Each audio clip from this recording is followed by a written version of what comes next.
Hi friends, in today's video we are going to see how to make a tasty toad root pakoda, that is a snack.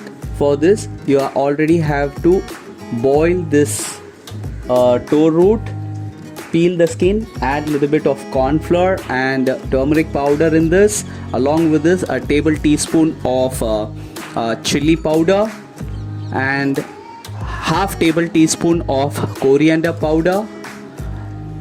Along with this, you can add little bit of colored powder if it is required. If not required, you can neglect this, and add salt in this and just mix it as it is. You don't need to add water in this.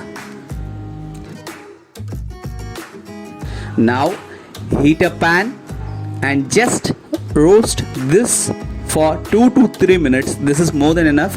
Make sure this toad root should be boiled one. You should not go for a deep fry for this.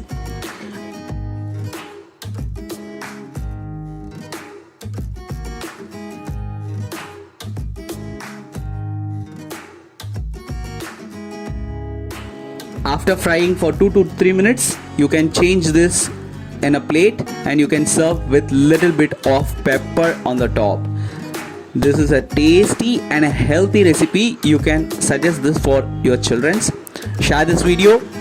See you in next video. Take care. Bye bye.